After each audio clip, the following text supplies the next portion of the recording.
All right, welcome everyone to our virtual 2020 PWS Family Conference presented by Levo Therapeutics. Before we begin today's presentation, let's first thank our amazing sponsors, Levo Therapeutics, Soleno Therapeutics, Harmony Biosciences, Rhythm Pharmaceuticals, Saniona, and Novo Nordisk.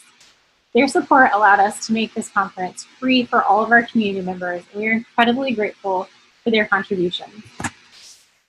In today's session, Orthopedic Challenges in PWS, Dr. Vyambasi will discuss the diagnosis and treatment of orthopedic challenges in individuals with Prader-Willi syndrome. Dr. Vyambasi has been practicing pediatric orthopedic surgery exclusively since 1994.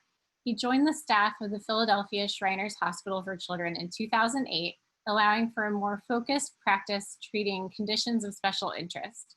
His interest in Prader-Willi syndrome developed from treating a 2-year-old child with PWS and severe scoliosis. Much of his efforts have been treating the very young children with PWS and spine deformities. Without further ado, I'd like to welcome Dr. Harold Vyambasi. So, just some basic things about Prader-Willi syndrome that most of you know. It's the most common genetic obesity syndrome. It was first described actually in 1887 on an adolescent girl, but the name actually stems from a series of papers in 1956 where Prader, Labhart, and Willi detailed their patients. Poor Labhart, being the middle child, kind of got lost in the shuffle here. 25 years later, another group of authors described the microdeletion of chromosome 15 that leads to the deletion kind of Prader-Willi syndrome. And actually, the other sort that's most common, the uniparental disomy sort, wasn't realized for many years later. So it's a genetic syndrome. It deals with chromosome 15. And what happens is that the important information on chromosome 15 is lacking from dad's chromosome, not from mom's chromosome. So you can have the deletion kind where it's missing from from dad's chromosome. Sorry, I'm trying to get my little pointer thing to work here. There we go. Okay, you can have the deletion kind where you just have that the Prader-Willi syndrome's area missing, or region missing. You can have maternal uniparental disomy where both chromosome 15s come from mom and dad's wasn't retained. Or you can have something called a methylation defect where the Prader-Willi syndrome region just doesn't turn on. It doesn't get methylated, so it doesn't turn on. By the way, if you have the exact opposite, if you have mom's information missing from that chromosome 15, you end up with something completely different called Angelman syndrome. So most of the Prader-Willi types are not do not run in families other than the imprinting kind, which is very uncommon. It's less than 5% of the cases, but about 50% of those families can have more than one child with Prader-Willi syndrome. So the characteristics when the babies are born, they have a lot of hypotonia. They can have hypogonadism, meaning that their genitals are underdeveloped. They can have strabismus, where their eyes cross, short-statured, small hands and feet, and they have an obsessive interest in food, and that can lead to obesity that usually starts between 1 and 6 years of age. Now, the important thing is that the short-staturedness and small hands and feet is actually something that we're seeing less and less of now in the era of growth hormone. Older children can show learning disabilities or can have behavioral problems such as temper tantrums or stubbornness. So a question I hear a lot is, why is it that my orthopedist doesn't know about Prader-Willi syndrome? Well, from the orthopedist viewpoint, Prader-Willi syndrome is very rare. It's only 1 in 10,000 or 1 in 30,000 births. And if you compare that to things that the orthopedist already thinks is pretty uncommon, such as cerebral palsy, spina bifida, hip dysplasia, and club foot, these are things that orthopedists commonly see, but are relatively uncommon in general.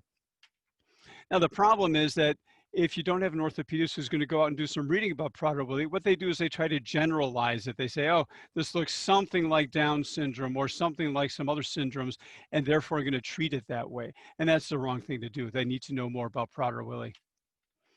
So we're going to talk about a number of different things. We're going to start talking about developmental delay, and then we'll talk about flat feet, osteopenia or bone fragility, and then finish up with hip dysplasia and spine deformities, which are the most common orthopedic issues in Prader-Willi syndrome.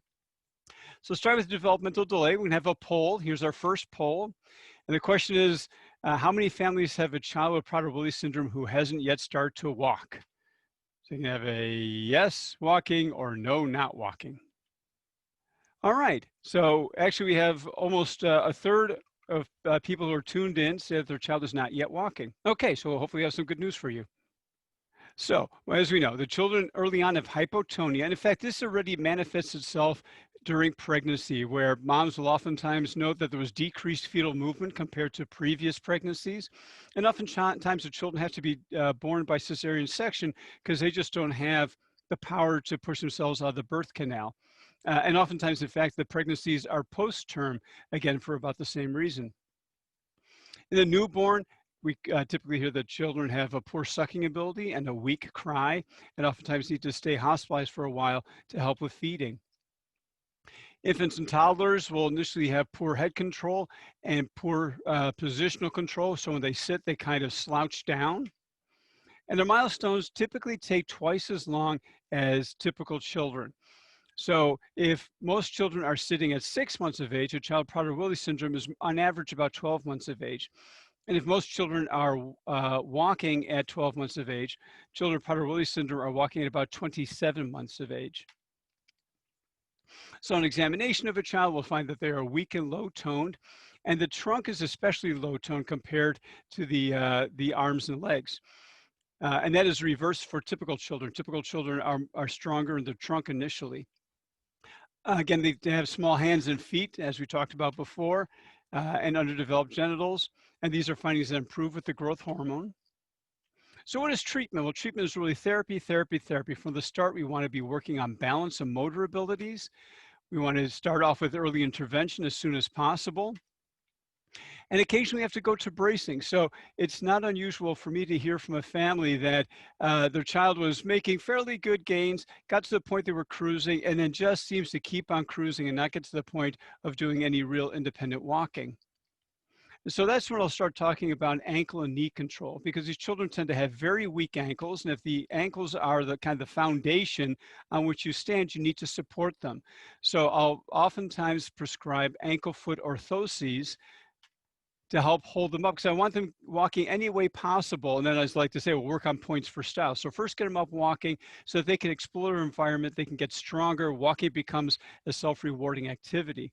So this is what an AFO looks like. I like the solid ones. I don't want to hinge here because I want to give them all the stability they need in their ankles. Once they're walking well, then we think about stopping the brace or trimming down the brace to just right below the ankle, something along those lines.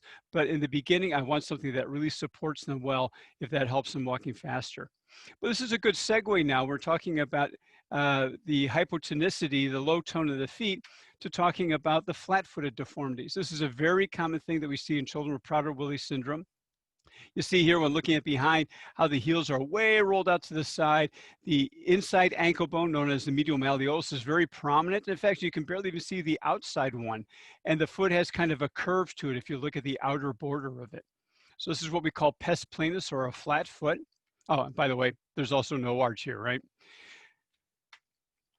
So about 41% of people with Prader-Willi syndrome or parents with Prader-Willi, parents of children with Prader-Willi syndrome will say that their child has flat feet, and it's due to laxity of the ligaments and the musculature. They generally kind of fall into pronation. The arches kind of slide down. And they tend to have less strong foot functioning when running or walking, because you need that push off of your toes. But if your foot is very flexible and doesn't have good strength, it'll tend to collapse underneath. The residual effects are poor balance. They tend to walk with a wider based stance. They get fatigued more quickly. And sometimes there could be some postural issues. Some people think that some of the forward leaning that happens comes because of how their feet are formed. So what can you do about it? Well, here's what some flexible flat feet look like. These aren't all that bad, but still you can see the arch is kind of low. The heels are rolled to the outside. And if you just put a arch support in there, it doesn't do a whole lot because they kind of slide off the arch support. That's my fingers acting as an arch support. Instead, what you want to do is have something that grabs the heel and rolls the heel underneath the ankle. So I favor a brace called a UCBL, which stands for University of California Bioengineering Laboratories, which grabs the heel and also pushes on the outer border of the foot to bring that from swinging outside. And that rolls the heel nicely underneath the ankle. There's another form of brace that a lot of people favor called a supramalleolar orthosis. The idea that this one comes a little bit above those little ankle bones, and it's thought to help a little bit with holding the ankle. I'm not really in favor of it. One of the reasons is because it doesn't give enough control to the front of the foot. So the front of the foot can now still swing to the outside, and you're not getting the foot in the shape that you want it. Typically, I look to have children wear these braces until their feet get strong enough. And this can take sometimes years, but the feet will get strong enough that they will get something of an arch, and then they can stop the brace and not worry about it. Occasionally, we do have patients with Prader-Willi that they continue to have flat feet into adulthood, and then we have to see if they're symptomatic or not, whether or not they need treatment as adults. But they do having these braces on, getting the heels underneath the ankles does help in overall alignment and kind of getting the stance a little bit narrower. I want to talk a little bit about osteoporosis and Prader-Willi syndrome. So osteoporosis means weak bone or low bone mineral density. Different studies have shown different rates of osteoporosis. There was a survey done by the Prader-Willi Syndrome Association in the USA that showed that families knew that their child had osteoporosis in about 9% of the cases. There was a study of adults with Prader-Willi syndrome in Britain where they found that 29% of them had had a history of a fracture. And one of the points they made is that oftentimes the fractures went undiagnosed because, as you know, people with Prader-Willi syndrome have a higher pain threshold. And another study done in Philadelphia on adults found that 45% of the people had a history of fractures. When you do bone mass density, bone mineral density exams, such as a dual energy X-ray absorptiometry, otherwise known as a DEXA scan, it shows that about 20%, oops, is my video not on? Okay, about 20% of, that shows that people have about a 20% lower rate of bone strength compared to the rest of us. And this is particularly so in the lumbar spine, the pelvis, and in the lower extremities, the legs. And we don't see as much of a difference in the upper extremities or the skull or the upper spine. And that's what a DEXA scan looks like.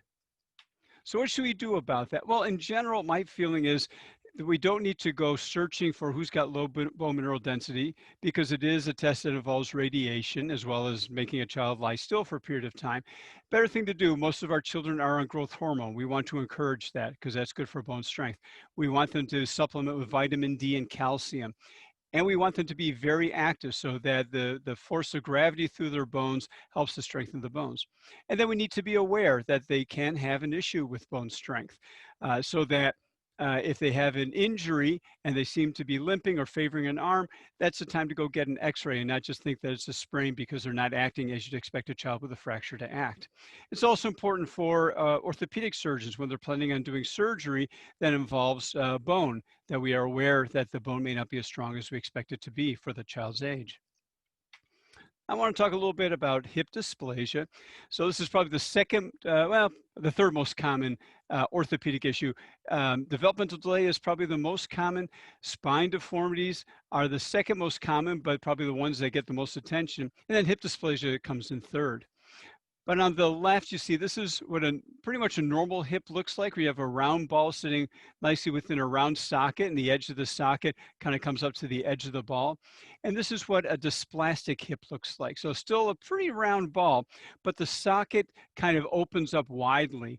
And the tip of the socket is higher than the middle point. So here we have a little bit of a doming where the tip is about the same level or a little bit lower than the middle of the dome. So let's talk a little bit about hip dysplasia. So dysplasia means abnormal development, means that the socket was actually put together correctly, but with growth, it developed abnormally. So it's a deformity, not a malformation. And actually, this picture over here shows a hip dissection of a baby stillborn. But what we find here is that actually the hip very early on in development is a solid block of cartilage. And then you get this little cleavage line that develops between the head and the socket. So right when the hip is formed is actually when it's most stable. But probably because the babies aren't kicking very much during pregnancy, that underforms the hip. And then after they are born, they're not as active as a typical child. And so the hip still doesn't get as much stimulation across as it should, and that delays development. Why are we worried about hip dysplasia? Well, because hip dysplasia can lead to arthritis in adults. Now, what about dislocations of the hips? Well, they do happen in Prader-Willi syndrome, but they seem to be very rare. In the patients that I have, I'm only aware of 2 that had a hip dislocation at birth. But there have been some articles on it, and some people are more concerned than others. But the overall incidence of hip dysplasia in Prader-Willi syndrome is thought to be someplace between 8% and 30%, which is a pretty wide range. Prevention, we start with hip screening, and usually for me, that starts when they're sitting independently, and I'm going to get the x-ray of their back, and at the same time I can get an x-ray of the hips. It also means that we want to keep them as active as possible. So again, they're putting gravity and muscle forces through their hip joint, and that helps that form. And we also want to keep on screening the hips that are at risk to make sure they're developing correctly. What about hip arthritis? Well, there's not in the literature, there are no reported cases of hip arthritis in patients with Prader-Willi syndrome, but it just may be that nobody's had enough cases that they published on this. So we wanted to take a look to see if there was something in the national databases. So FPR was really nice. Whoops, sorry, I'll get that to in just a second. We got another poll, pardon me. So how many families have been told that their child with Prader-Willi syndrome has hip dysplasia? And you either have either got yes, has hip dysplasia, needed treatment, has dysplasia but did not need treatment, or simply no diagnosis of hip dysplasia made. We've still got people answering the polls, so I'll give it a few more seconds to go. Okay. All right. Drum roll, please. There we go.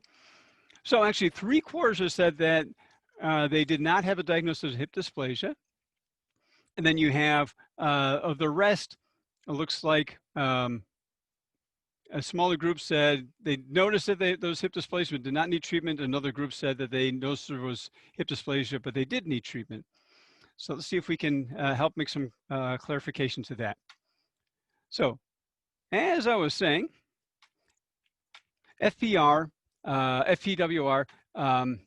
sponsored a study that we did where what we did is we took one of these large databases that looks at discharges from hospitals across the nation and accounts for about 7 million annual hospital stays.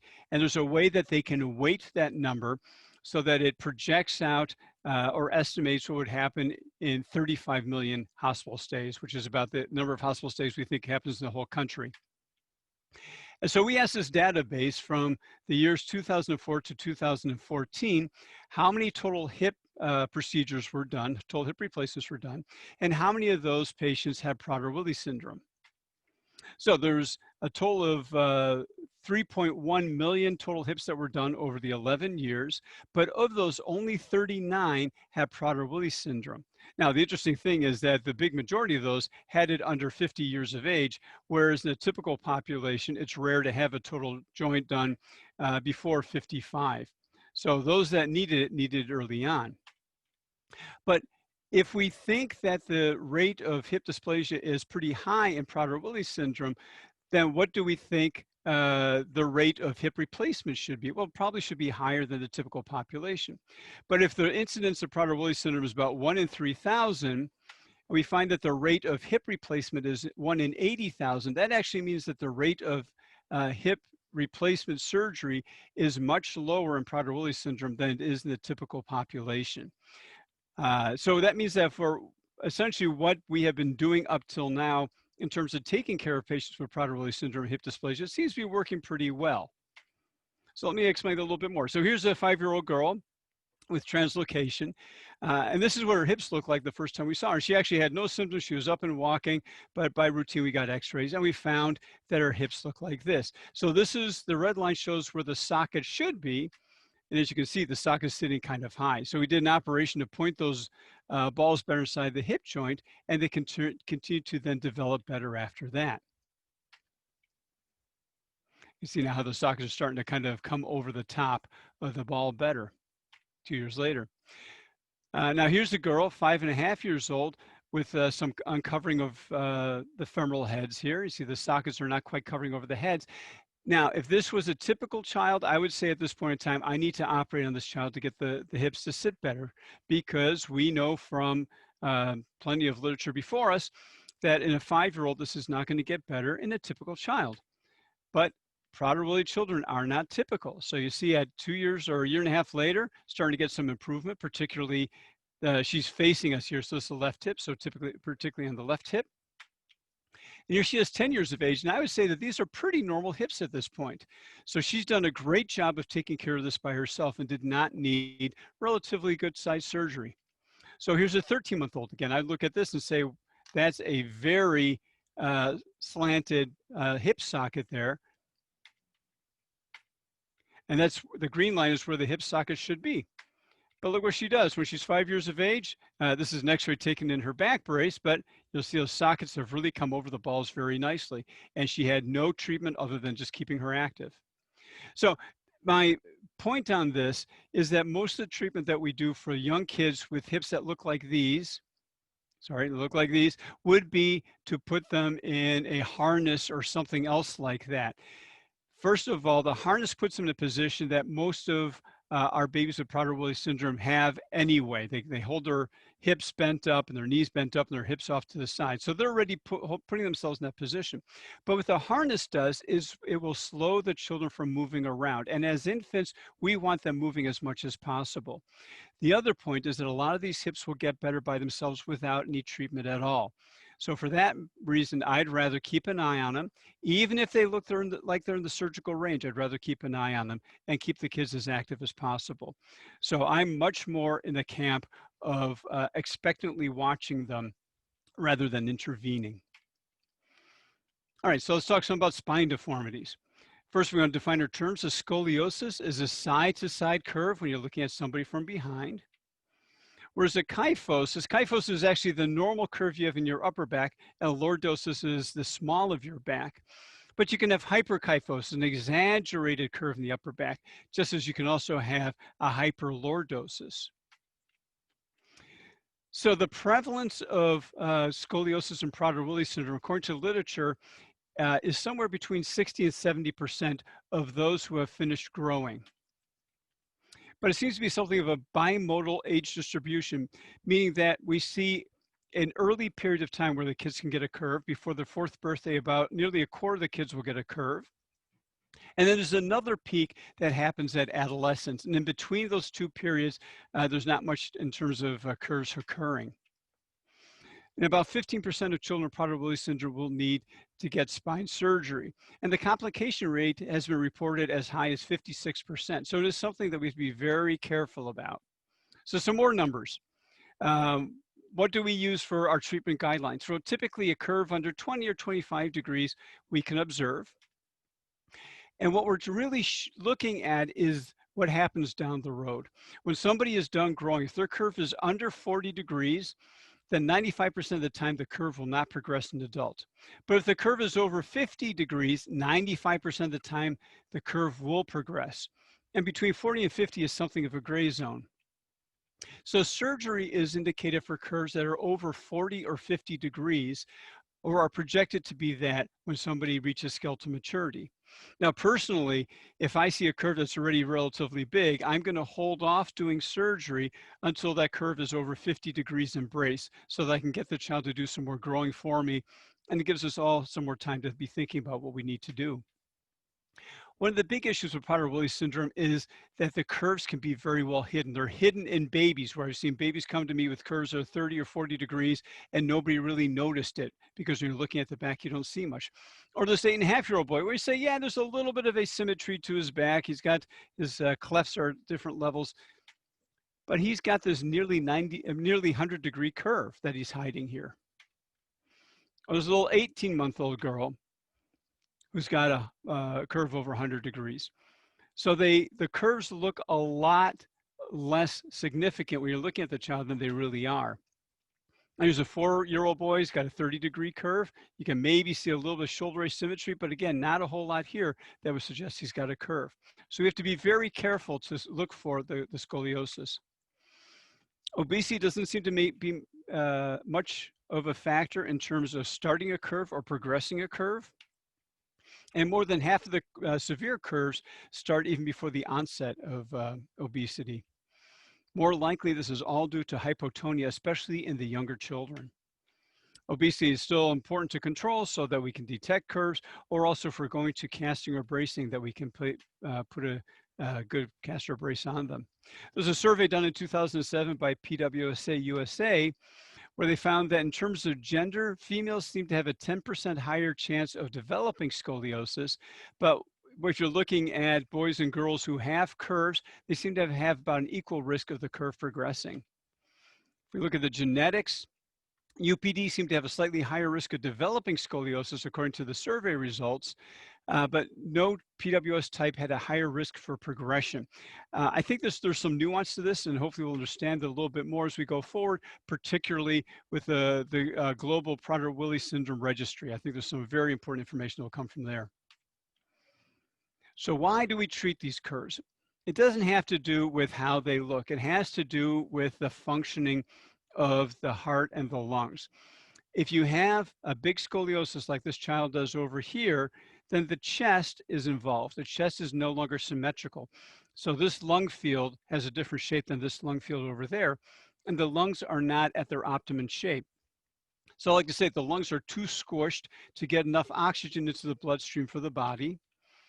And then over time, what happens is that the heart then has to work really hard to push blood through the lungs, and it gets overworked, and it actually starts to hypertrophy. It gets very big, which is not a good thing, because then it's kind of like muscle bound and it can't work against itself, and the heart starts to fail.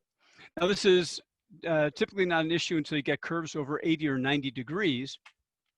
But even smaller curves, if you know how to test for it, you can find that there are some breathing abnormalities already at that point. And these are for curves over about 60 degrees. So let's talk a little bit about the young ones here. So here's a 1.5-year-old girl who's got a 40-some degree curve. And you can see that hypotonic way of seeing. She kind of collapses into herself. Here's somebody from the literature at 5 years of age with a nearly 80-degree curve. And actually, she had been braced for a period of time, and the curve progressed even because of that. So what are the options for treatment? Well, it's difficult to draw conclusions. There's not a lot out there in the literature. So I'm going to say that most of this is actually based on my opinions from my accumulated experience. But the first thing I think is important is screening.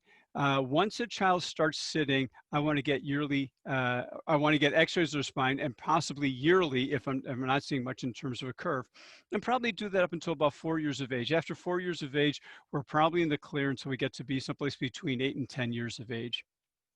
I don't get x-rays lying down in those children who cannot sit unless there's a very obvious looking curve to them, and we have to think about treating them even before they're sitting. Physical therapy, important from the get-go, like we talked about before. Casting, we're going to talk about this at length, and this is something that we used to say that we wanted to start before child was before 3 years of age, and maybe even stop by the time they're 3, but we're going to change that a little bit. And then bracing. Bracing is for children who are not applicable for casting. It's for curves larger than 20 or 25 degrees. Now, a brace can only stop a curve by and large from getting worse, whereas casting actually can make a curve smaller. And then there's surgery. So we'll talk about that. So here's our poll. So was your child diagnosed with a curve? We've got 6 options here. So no diagnosis of scoliosis made, or yes, there was a diagnosis and we went for observation or for casting or bracing or expandable implant for the young child who's still growing with a big curve, or actually a spinal fusion. All right, so about a third said no diagnosis of scoliosis made. A little bit more than a quarter said that there's a curve and they're observing it. About the same amount said there's a curve and they're bracing it.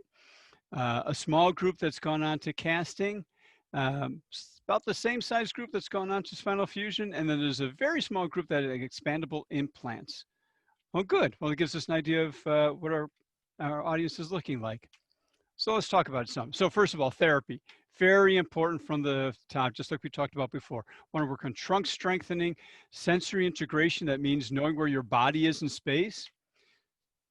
And we want to keep the young kids down to develop their gross motor skills as long as we can. So that's to say that with a typical child, we're always very excited about getting them up, standing and walking and holding their hands and things like that. But with a child with Prader-Willi syndrome, one of the people who I really respect on this is Janice Agarwal. And her feeling is that you want to keep the children crawling as long as possible, because using their arms and their legs in concert together really builds up very strong neural pathways in the brain. From my standpoint, I want to keep a child I want to keep a child down and not sitting until they're able to pull themselves to a sitting position themselves. So that means that if you're feeding a child, instead of having them kind of sitting upright in a chair, I actually want them leaning back about 60 degrees. Because as we showed in that picture earlier on, that year-and-a-half-old girl, when she sat, she was too weak to sit up all by herself, and she just kind of collapsed down, and that can jumpstart a curve. So we want to wait until they're actually got some good back strength before they start sitting upright. And that's because, as we said before, children with Prader-Willi syndrome develop their extremity strength before they develop their trunk strength. So Janice Agarwal's favorite therapy is hippotherapy. And the thing about this is the rhythmic motion of the horse forces these kids to use different parts of their back muscles to keep upright. And on top of that, it's also a fun thing to do. Most kids with Prader-Willi syndrome really love horses and love animals. So they don't see this as therapy. They see this as their recreational time. So it works on head, trunk, and leg control. The movement of the horse encourages the movement of the child's body. And you have therapists there who can help with extra support or for resistance or giving pointers on alignment. Also, a lot of people like using the soft proprioceptive suits like the Theratog so that it gives a little bit more of a sensory feedback to the child when they're trying to stand and use their postural muscles. If they start to slouch forward, for example, the fabric gets tighter in back and reminds them to stand upwards. And so it helps them relearn proper motor patterns and functional movement. So it's important to note, though, that some curves are destined to progress even with the best treatment. I know plenty of families out there who have gone to the ends of the earth trying to stop their child's curve from worsening, and it has in spite of everything that they've tried to do. So definitely you want to do everything possible that you can, but also in the back of your mind realize that some curves are just destined to progress, and that we shouldn't feel bad about it when it happens. So the strategy is to control the curve as long as possible. So the first thing we want to talk about is casting. So casting, the appropriate age has been increasing. When I first started this, the appropriate age was you only cast till about 3, but lately we've been going up to 5, 6, or 7 years of age, and that's because other treatments have problems. What I mean by that, we'll talk in a little bit about the expandable implants. And the expandable implants, we found they have a life range of about 5 years. And that means that once you put it in, there's only about 5 years of time that you're able to expand them up. So if you put one in a 3-year-old, you can only expand till they're about 8, and then you're stuck because there's no way to address the spine any further. Whereas if we can get the child to at least 5, well, then they can grow until they're 10. And actually 10 is not a bad age to do a final spinal fusion. But if you wait until they're 7 and get them to expand them up until they're 12, well, that's even better. So we cast under anesthesia, and the usual casting schedule is under 2 years of age, we change it every 2 months. Between 2 and 3 years of age, we change it every 3 months. And over 3 years of age, we change it every 4 months. And we finish when we reach our goal or a plateau in correction. And then we go into post-treatment bracing. So this is a graphic of a spine table. And what you see here, here's the head halter traction. It goes under the chin and behind the head. And that's attached to a clamp up here. And then we have, we use crisscross pelvic straps, or you can use this kind of a garment type thing where we can pull traction across them. The bottom of the table falls out and they're being held up by a bar at their pelvis and one at their shoulders. And that gives you access to the whole torso where you can go around and around while you're correcting it. And it also allows you to correct out the spine. So correcting the spine is not just a side-to-side push. You also want to derotate the chest. Now, why is that? Well, so here's somebody doing what's called the Adams forward bending test, which is a typical way that we look to see if somebody's got a curve in their back. And you'll notice that the ribs are a little bit higher on one side than the other side. And the higher side is actually the side that the curve is to. And what happens is that when you have a curve, not only do you get the side-to-side displacement of the vertebrae, but the vertebrae actually also rotate. So the side that the curve is going off to is the side where the ribs are getting pushed backwards. And the other side, the ribs are actually getting pushed forwards. And the chest will actually be a little bit more prominent in front on that side. So when we're correcting these, we're trying to not only push the curve from side to side, but also untwist the chest, try to derotate it. So this is what our spine table looks like. Like I said, we do this under general anesthesia. This is called a Risser table. And so here's a patient of mine. Here's again the head halter traction, and here's the pelvic bands. And you can see how we can wrap the plaster around the patient's body. And here we're doing molding of the patient. And then we do some cutouts. And then overwrap with a nice color. And there's our finished product. So we went back, we looked at our series of patients, of which since 2008, we had 34 that had more than 2 years of follow-up.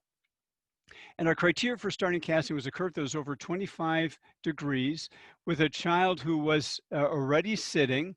And we said that we would stop at, that we wouldn't start casting over 5 years of age, but I think we actually had 1 or 2 that came in after 5 years of age. And our endpoint, so we had 3 endpoints. One was the cured endpoint. That's what we hope for. That's where a curve over a time of casting gets small enough that we think that the curve is going to continue to improve by itself. So typically it's a curve that we can get under 15 degrees out of cast, or we have 3 successive out of cast x-rays that are under 20 degrees. And that's when we will transition somebody to a brace for a year with the idea of then getting them out of the brace thereafter. Then we have the braced group. These are people that at the end of casting, the curve is under 50 degrees, but it's not yet down to the level of where we can call it cured. And at that point in time, we'll put them in a brace and keep following them carefully to see what happens. And the third group was the controlled group. These were kids that when we started casting them, the curve was at or over 50 degrees. And after several years of trying to cast them, it was still a very big curve. And actually early on, we made the decision that all we're trying to do is to buy ourselves some time so the child can grow a lot more before we went to expandable implant surgery. So what were our results? Well, in the whole group, the average age that we started casting was at 32 months, but that varied from 14 months of age to over 5 years of age. Average number of casts was 8, but that was between 3 and 18 casts. And the average follow-up altogether was 57 months. So in the cured group, we had 12 patients, 7 had UPD and 5 had deletion. And if you know that deletions happen much more common than UPD, this suggests that UPDs actually respond a little bit better to casting than the deletion kids do. Their curve when we started was 44 degrees on average, but it ranged from 27 degrees to 80 degrees. So here's a 17-month-old, or here's a kid with the 80-degree curve at 17 months of age. Here they are at 3.5 years of age. You can see the curve is pretty well corrected there. The curve at the end of treatment when we put them into a brace was between 11 and 22 degrees. So about a 61% improvement overall. Number of casts were between 3 and 8. And the amount of time that they spent in the cast varied from 9 to 28 months. Out of cast for about 50 months before we had our final follow-up. And that final follow-up, the average curve was 20 degrees, although the same boy at 7 years of age had a significant recurrence of his curve. 18 patients graduate to a brace. We weren't able to cure the curve, but that wasn't big enough to do surgery. So we had 10 deletions and 7 kids with UPD and 1 with a methylation defect. Their initial curves were bigger, 55 degrees, but we got them down to 35 degrees over an average of 7 casts and a little bit more than 2 years of casting. And when we followed them up, we found that the curves were about 47 degrees. And then we had the controlled kiddos. So 4 kiddos here. The first one, actually, she only had a 54-degree curve. We cast her for about 15 months, got her down to 48 degrees, but then unfortunately she could no longer tolerate casting, and we put her to a brace. And then when she couldn't tolerate that either, her curve just took off on her. So at about 4.5 years of age, she actually had to undergo surgery.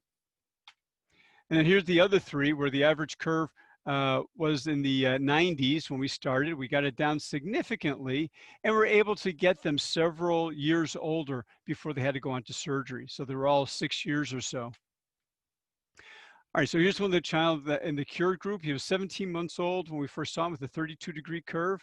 That's what he looks like in his first cast. After 4 casts, curves down to 14 degrees. Then we put him into a brace.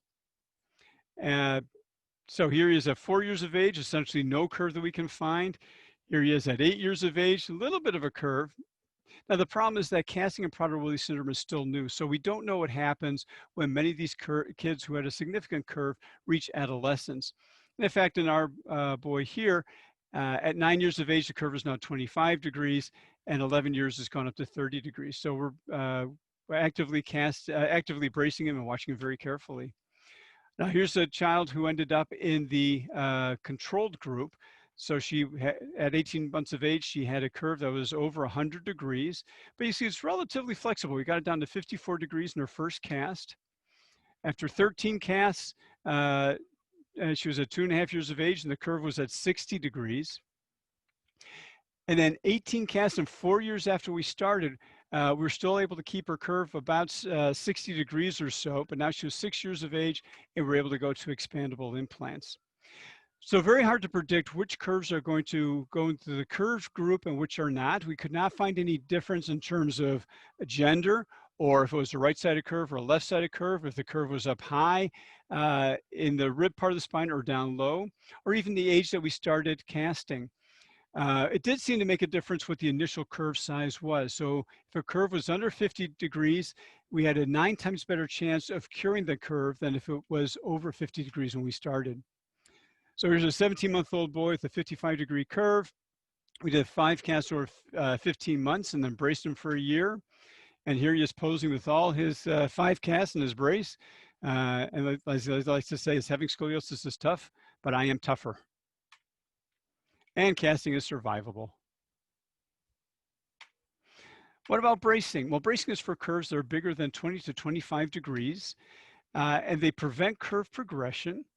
And they usually cannot make a curve smaller, and it can be difficult to fit kids who are obese, so we want to keep their weight in control.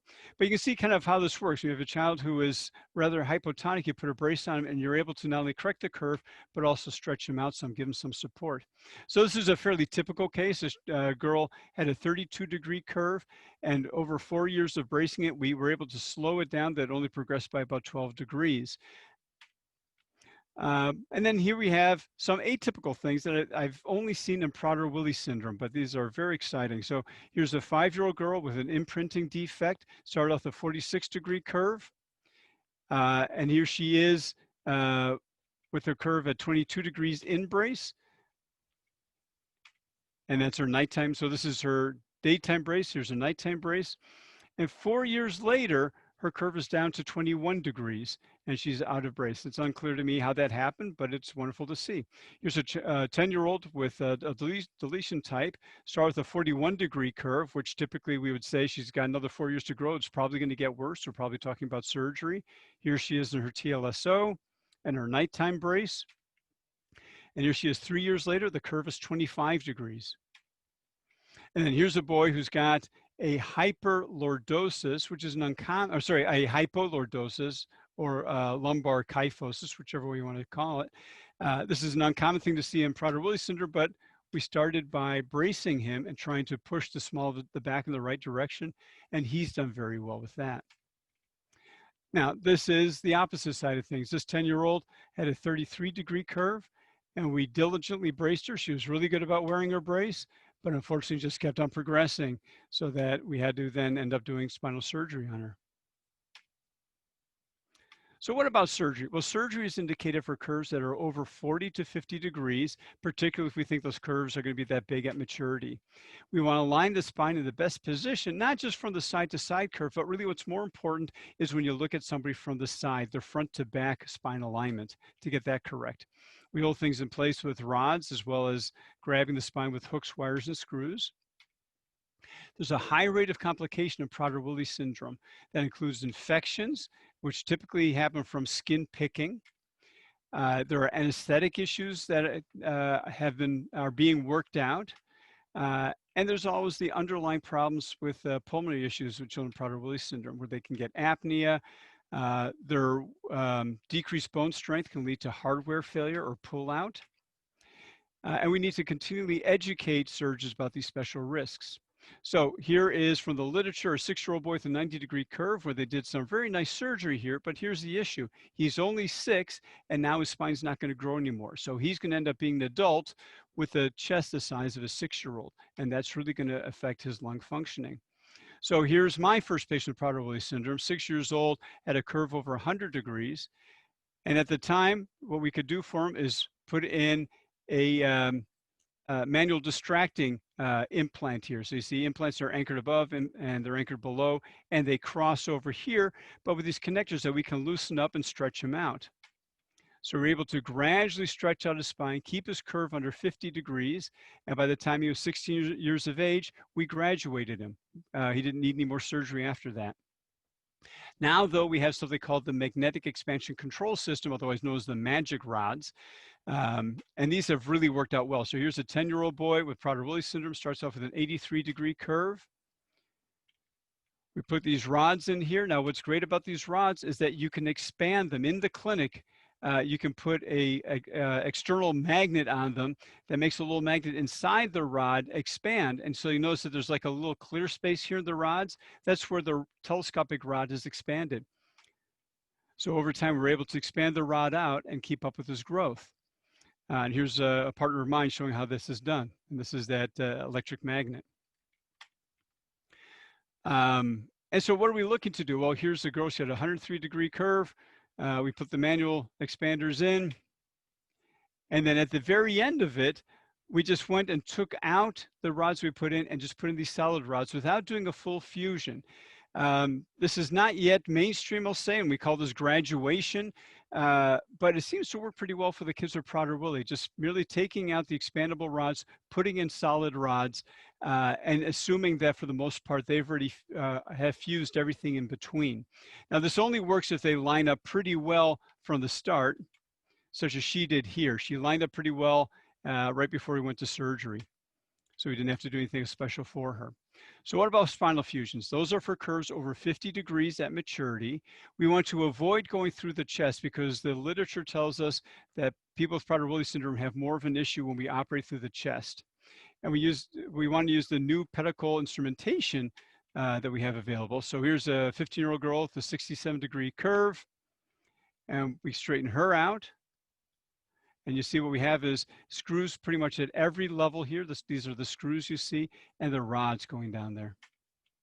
18-year-old boy with a very large kyphosis. That's what he looks like after surgery. And this is what his instrumentation looks like. Now, a lot of work we have to do with these surgeries. So before surgery, we want to have the children have a sleep study and possibly have ear, nose, and throat see them. Anesthesia needs to evaluate them to make sure that they understand their airway and understand what kind of IV access is required. And in fact, I usually want something called a central line so the IV can stay in longer than it would in a typical case. On the day of surgery, we want to make sure that nobody is sneaking any food. The anesthesiologist needs to know that the children with Prader-Willi syndrome have a high pain threshold, and sometimes it takes them longer to wake up after the surgery because of that. And there's a number of airway management issues that need to be known. In the intensive care unit, they need to know ahead of time if the child might need CPAP or BiPAP. Children with Prader-Willi syndrome have that high pain threshold, but that actually helps in the days after surgery when we want them to get up and walk because they are really very good about doing that. They are somewhat hypotonic, and we have to really work on getting them to cough well. And we have to realize that they're skin pickers, and the surgical wound is a big target. We have to really be careful about that. And probably our biggest in-hospital complication, it has to do with GI issues. So most kids with Prader-Willi syndrome have some form of constipation, and it takes the stomach a long time to wake up after the surgery. Of course, the irony is that they wake up hungry, but we have to really gradually allow them to start eating again. One of the big issues with Prader-Willi syndrome is this exaggerated head forward or head thrust position. It's a classic, seems to be a classic Prader-Willi position, and it can be a significant problem. So here's a patient of mine, and you can see how instead of having a nice smooth curve, there's kind of a step off right at this point here, because he kind of fell off of the rods. What happens is that most of us balance with our skull right over the top of our spine, then come through the bottom of our spine and right over our femoral heads here. And that's something called our plumb line. But people with Prader-Willi syndrome, their plumb line seems to be a little bit more forward than just for the rest of us. And we need to be able to replicate that when we do our surgery. Because if we don't, then we have these kinds of issues happen here, where you see that they kind of failed here. They started bending forward right at the bottom or the bottom junction of our curve. This is called the distal junctional kyphosis. Or you can have, as in this girl here, proximal junctional kyphosis. And this young man here who also had distal junctional kyphosis. So these are big issues that we keep on trying to express to our colleagues, that people with Prader-Willi syndrome need to be seen in a different light. You don't want to correct them out to how you would a typical person, that we have to kind of undercorrect the amount of kyphosis they have. Question that always comes up, what about growth hormone and scoliosis? Well, the concerns have been that if you have somebody on growth hormone, that the curve can get worse. But it actually turns out that this more relates to something called Turner syndrome than Prader-Willi syndrome, where they thought that growth hormone actually worsened curves in Turner syndrome. Now it turns out later research has shown that that is not true, but people thought that it might have to also do that in Prader-Willi syndrome. Well, that same survey that was done in 2007, we were able to crunch some numbers, and what we found is that for every month that there was a delay in starting growth hormone, the risk of needing surgery for a spine deformity increased by 0.7%. So it actually shows that it seems that the growth hormone is actually protective against the curve. So I think it's very important to keep the growth hormone going if possible. So I want to thank everybody. I think I've gone a little bit over time, but I'm happy to answer any questions that we have the remaining time. So I'm going to stop sharing my screen and see what Sarah's got to say. Yeah, so we do have quite a few questions, and my neighbors just started mowing their lawn, so I apologize if there's background noise. The first question is, with hip dysplasia being prevalent in the PWS community, at what point does it go from watch and monitor to looking at invasive treatments like surgery? Is there an age or degree of hip dysplasia guideline? So I don't look so much at an age or a degree, I look on progression. So if from one x-ray to the next, and usually I'll wait a year between x-rays, if things keep on improving, I'll keep watching. If we get to a point that improvement stalls out, that's a point that need to do something. Now there is also something called subluxation, where the hip joint is kind of, the ball is kind of moving out to the outside. So if that's not getting better, that's a hip where we have to do something, such as the first patient I showed in my talk. But for the most part, I rather observe until there are clear signs that things are not getting better by themselves. Thank you.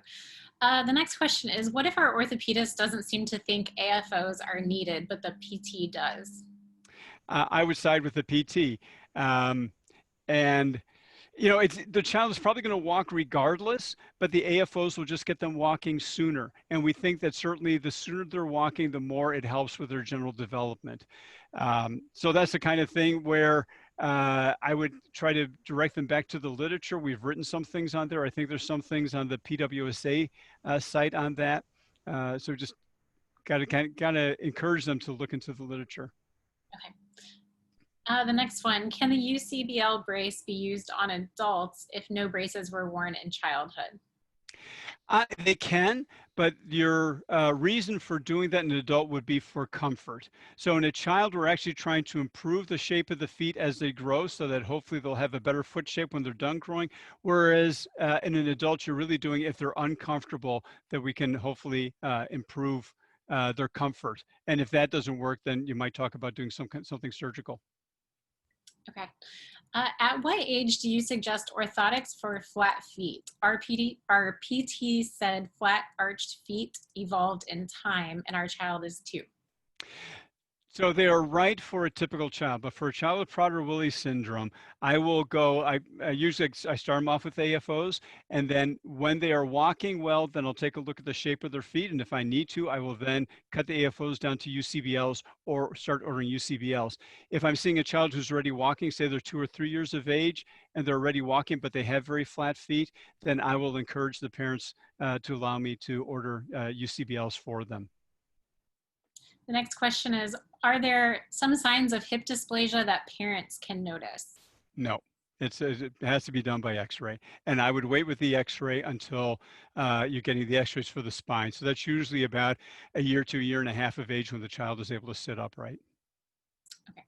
Should we be concerned if the onset of scoliosis started at 6 years old and progressed from a C to an S curve in 8 months?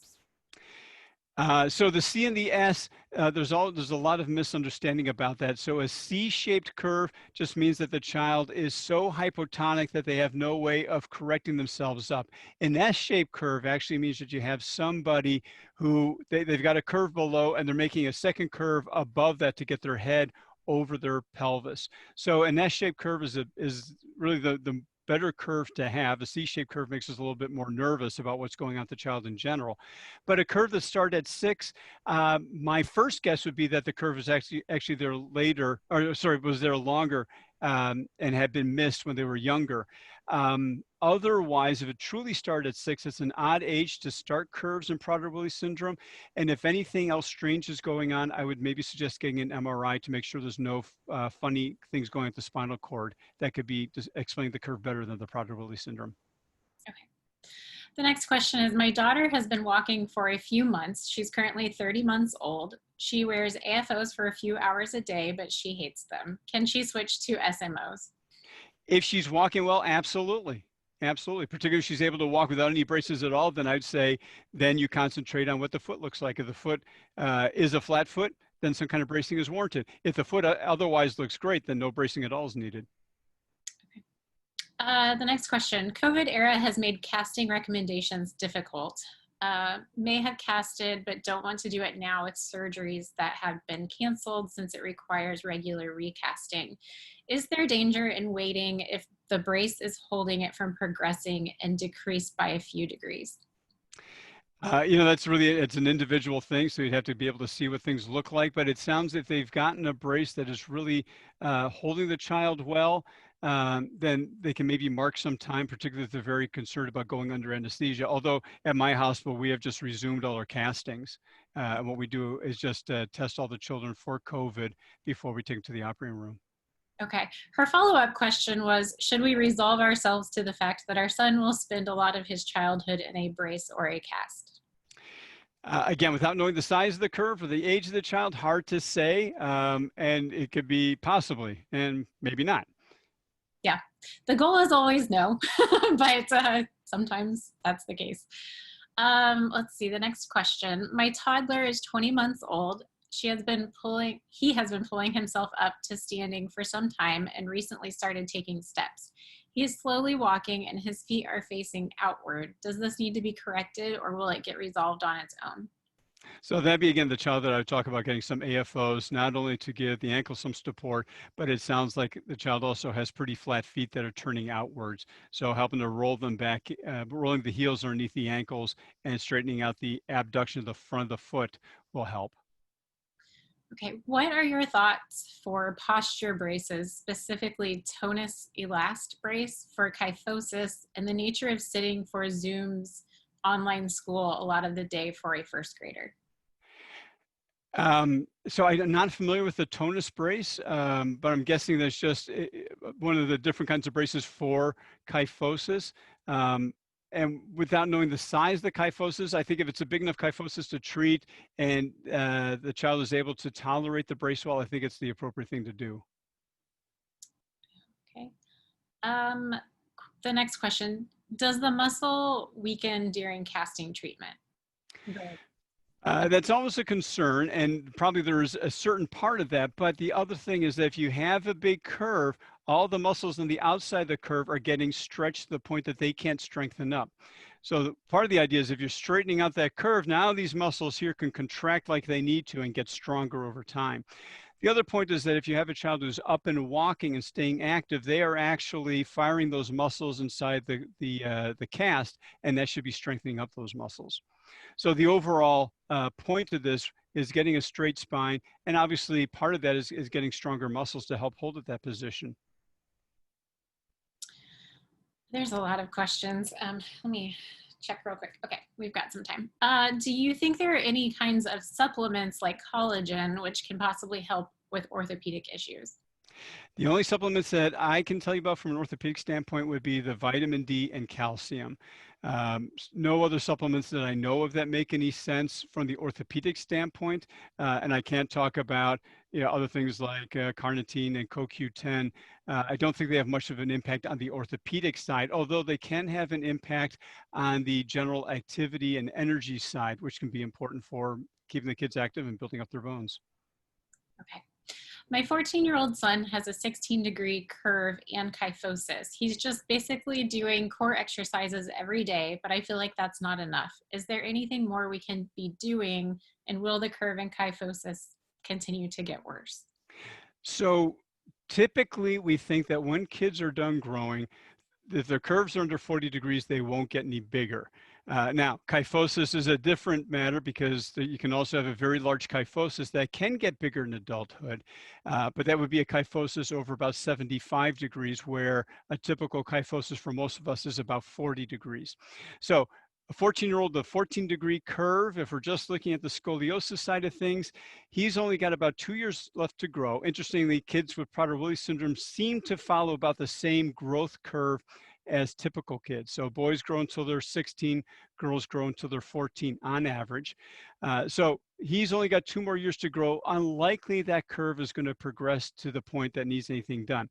Now the kyphosis may, but it'd have to be a very big kyphosis before anybody wanted to do anything about it. But I'd really try to get him engaged in a lot of back hyperextension stretching type things, where like he's lying on his back over an exercise ball to stretch him out, or exercise to strengthen the muscles that make you extend your back. Is there a position that a child should sleep to avoid issues? None that we know of. Let's see. How do you address the forward head placement post-surgery in a 15-year-old girl? Great question, because it's really hard to do. What we have gone to do here, because with everything else that we do, all the other types of things we do to try to prevent that falling off the front, it still happens from time to time. So we actually now will have kids wear a neck collar if we're worried about them falling forward. So we'll have them wear a neck collar for about 3 months. Typically, all my kids that I take to surgery, I'll also have wear a back brace, and that's more to protect their incision. It's not so much to try to hold their back in a position, but just stop them from scratching at their incision. But then maybe also some kind of a neck collar. Okay. With using AFOs, does this also prevent the twisting of the legs? And if not, how do kids with PWS have twisted legs? How often do kids with PWS have twisted legs? So if we mean twisted legs where either the thigh bone or the shin bone has a twist to it, that's pretty uncommon. But it probably happens about the same rate that happens in typical kids. So it's certainly something that can happen, and it may be completely independent of their Prader-Willi syndrome. Sometimes it's also just that early walkers or kids who are hypotonic will walk with their feet turned outwards, and that may get better as they get more and more exercise. But what I'd encourage you to do is, first of all, see if bracing is needed. Is the outward turning because the feet are so flat? And then the other thing is have physical therapy work on trying to twist the hips in the opposite direction. If they're turning their feet out, have them work on trying to stretch the hips so that they turn in more. Okay. Here's another specific question. My son has PWS. He is 18 years old. He's 5 feet 5 inches and around 118 pounds. He has a 90-degree kyphosis with minimal scoliosis. He's in good health, will occasionally complain of a backache. How do we determine when or if he requires spinal fusion surgery if he is currently fine? When will we know it's time?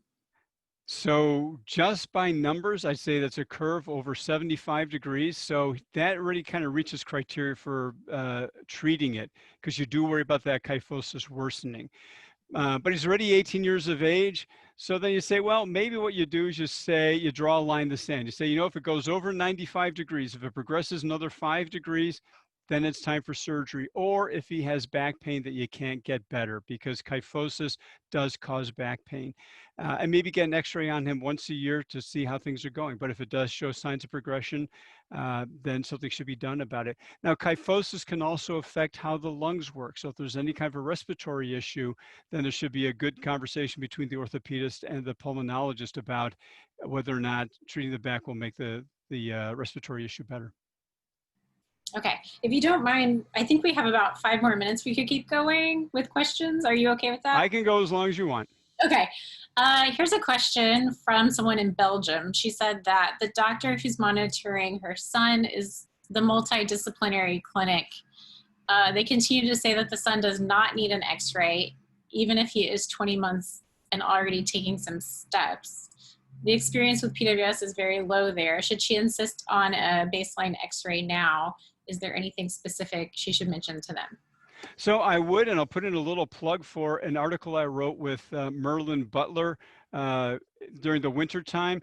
If you search under my name, and it's in Genes Journal, as in GENES, it's an open source journal, and we wrote a whole article on scoliosis and Prader-Willi. So she can get that off the internet and she can give that to her doctor. And in there, we highly recommend getting an x-ray when the child is up and sitting. So if they're already walking, yeah, good idea to get a screening x-ray to know where things stand.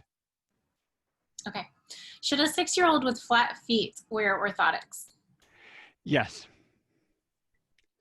And I would go for UCBL instead of an SMO, but that's my own private, my own feeling. Would you feel that way about an 11-year-old? If at 11 years of age, I probably still would. And it really depends on, at that point in time, can you get correction that you're hoping to get with growth? Maybe, but you can also hopefully stop things from getting worse. So you may not be able to make it better, but you may stop from getting worse and then see how they do. But again, you'd have to examine the child to figure out how bad the flat-footedness is. Well, we'll see you Monday. So. Oh. With a high pain threshold in PWS, what amount of time would you suggest pain meds be given to a nonverbal 13-year-old after a spinal fusion? So there's a number of things you can look at. You can look at how they're behaving. If they're really unhappy and grumpy, that might be a signal that they're having pain. You can look at their heart rate and their blood pressure. Those are things, or just how difficult it is to get them out of bed. Certainly, the medical community, especially orthopedists, for several decades have over-medicated our patients, and that's just something we're all coming to realize. So we're really trying to pull back on that. But in my case, I will really rely on the parents. Do you think your child is having pain? Do we need to give him more? Or can we try to space it out? But in all cases, we try to go to non-opioid pain medicine as quickly as possible. We use ice packs. We go to Tylenol and Motrin or Aleve or something like that as quickly as we can. Okay. All right. We've still got a few. Let's see. My 27-year-old daughter had a spinal fusion at age 8. She had a 63-degree curve and it's down to a 7-degree curve. We had no complication. Is there anything we should look for as she ages further? No, I think you're that many years out that things should be going quite well. So I don't think there's much to worry about until she really gets to be, close to elderly. And then you have to worry a little bit about, can she get a curve above or below where the fusion was? But I think you're pretty much out of the woods at this point. Okay. We have a 21-month-old girl. She has a 21-degree scoliosis curve that has been in a hard brace at night for 2 months. It pushes her curve close to 0 degrees while wearing the brace. Have you seen this be an effective long-term tool to combat against the worsening of scoliosis? Yeah, so I've had a number of children that had a big curve before they were sitting. And so to buy us time, we would put them in a brace for a period of time. And then occasionally the curves would kind of self-resolve. So I think you're doing the right thing. That's what I would encourage. If it stays below 25 degrees, even once they're up and sitting or standing, I would stay with the brace. Only if it goes over 25 degrees would I then suggest going to a cast. Okay. Sorry, I'm scrolling. There's so many. Will the doctor automatically see hip dysplasia based on a stand-up spinal scan for scoliosis, or is there a specific scan done for hips? Can hip dysplasia develop at any age? So hip dysplasia, it could be recognized at any age, but it's really something that you're born with. So if it hasn't taken care of itself over time, you may still see it on a spine X-ray. But yes, if you have a spine X-ray that goes all the way down to include the pelvis, where you can see the hip swell, you can use that to decide how they're doing. Okay. My son was braced at 12 months old and in a year went from 49 degrees to 19 degrees. Now that he's walking and 3 years old, he won't wear the brace during the day and increased to 29 degrees. Would you suggest a special, more aggressive night brace? Without knowing what kind of night brace you have, at this point in time, I would use a Providence brace, which is a typical night brace that kind of unbends the curve. How old is the child again? 3. 3. 29 degrees, starting to get a little bit up there and not too old yet. So if they're really having issues keeping the brace on, then I would swallow that bitter pill and do some casting to try to get it back down again. Yeah, I can say as a mom, from a mom's perspective of a child who has been braced, gosh, 10 years now, maybe longer, put it on and just keep doing it. Keep putting it on. If it doesn't fit right, if it's uncomfortable, you can try to get it adjusted, but the more they wear it, the less they'll mind it, and it gets to the point where they actually prefer to wear it. I've noticed that with my daughter. I was encouraged by other parents that their child got used to it and then preferred it. I didn't believe them, and it ended up being true. So don't give up. Let's see. My daughter is 23 years old, slim, active daily, and unsuccessful bracing from 7 to 10 years old. It says Cobb angle is 66 degrees, independently mobile. We aren't sure if we should operate or not. She's concerned about risks of surgery and potential complications. Well, unfortunately, that's a pretty big curve. And, it's nice to hear that she's doing as well as she is, but she does have a big curve. And what we know is that those big curves will continue to progress at about 1 degree per year. So we'd expect that as she keeps on getting older and older, the curve gets bigger and bigger. And then you really have somebody who's got a very big curve where it starts to encroach a lot on the function of the lungs and also can cause back pain. But she may at that point be too old to be able to comfortably treat the curve, or you worry about treating her curve with surgery. So certainly I'd say this would be the kind of thing where I would encourage the family to have a frank discussion with the orthopedist about doing surgery. Okay. Can scoliosis prevent my 13-year-old daughter from growing taller? With a 42-degree curve, she is falling off her growth curve. Is this a reason to stop growth hormone? No, so there's no reason to stop growth hormone. Definitely want to keep the growth hormone going. And you do lose some height when you have a straight spine and you curve it some, you're going to lose some height. Now, a 40-degree curve is not a whole lot of height loss, but there is some height lost in that. So that may be explaining a little bit of what's going on here. But again, a good talk with your endocrinologist to make sure the growth hormone is at the right level is probably a valuable thing to do. Okay. We could probably put these two questions together. Could chiropractic treatment be helpful, and is early intervention like using a walker or equipment useful? So from the standpoint of a chiropractor, there's always a kind of a tension between orthopedists and chiropractors. Um, there's no good literature that chiropractics will make a curve smaller. I always will say that I'm open to trying new things. That there might be something that that some chiropractors know that the rest of us don't know. But the important thing that I'll always say is that I want to make sure I can keep an eye on the child. That nobody says we're only going to do chiropractics and we're not going to go for continued monitoring. Because at least with my patients, I haven't had one that gone to a chiropractor and that I know of the curve got better. And so you want to make sure that we're all watching the child together. But from the standpoint of chiropractics and making the back feel better, seems to work out very well. So I don't discourage that. Okay. Does hip dysplasia reoccur in PWS children? Will W sitting contribute to hip dysplasia? I don't think W sitting's got anything to do with it. And I usually think that kids W sit because it gives them a more stable way to sit on the ground. If anything, I might try to encourage them to actually sit more on their knees instead of their legs off to the side. But otherwise, they're sitting that way because they sit more stable that way than they do sitting cross-legged. But hip dysplasia tends to only go in one direction in Prader-Willi syndrome. It only gets better or it stays the same. It doesn't get worse over time. That's good to know.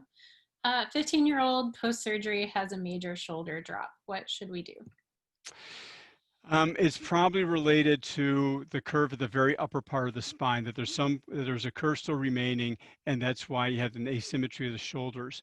When I sometimes see that with patients, I'll try to get them to work with physical therapy on just getting used to, adjusting their shoulders, looking in the mirror and trying to get their shoulders level if it is bothersome to them. If they aren't bothered by it, then there's really nothing that needs to be done because it's purely cosmetic.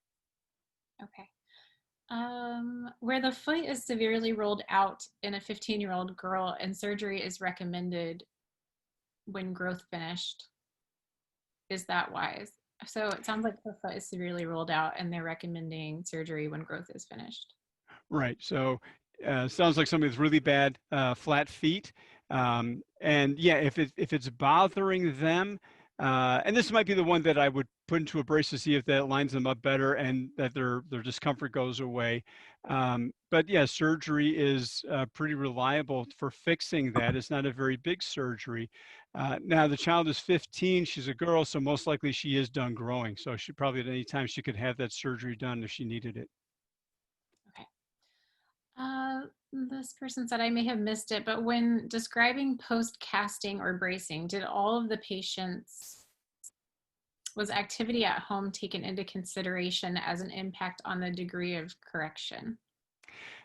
No, activity, we didn't really look at that, but we try to keep all the kids as active as possible, but it's really hard to be able to figure out who was more active than the other ones. So I'm not quite sure how that fed into this. Okay. I think this is our last question. It says, my son is 25 months old and his PT noticed a slight curve. We are currently waiting for Dragonfly Theratogs. Will they help to correct his curve? When should we see a doctor to take an x-ray? I would say see a doctor now to get an x-ray so you know where you're starting. Because if you're already able to see something, that's what we talked about early in the talk, the curves are oftentimes hidden. So by the time you're able to see it, it could already be a substantial curve. So you want to know from the start what the curve looks like. The Theratogs, hard to say if they're really going to help. It'll help with proprioception, but it may not necessarily help with the actual curve, at which point in time you want to talk about bracing or casting. Okay. Well, thank you so much for joining us today, for answering all of the questions and giving us so much information about orthopedics and scoliosis. It's just, I feel like we could do this session every year and spend 3 hours every time doing Q&A. There's so many different questions, and we just appreciate that you took the time with us today. FPWR relies on the generous support of our PWS community to accelerate PWS research and our search for treatments and for a cure for PWS. 2020 has been a tough year for our fundraising, and we can use all of the help we can get to help keep PWS research moving forward. Over the past several years, FPWR has made many advances in research that are leading to new treatments for PWS, but we have much work yet to do. Please consider making a personal contribution to FPWR this year to help support the development of new treatments for our loved ones.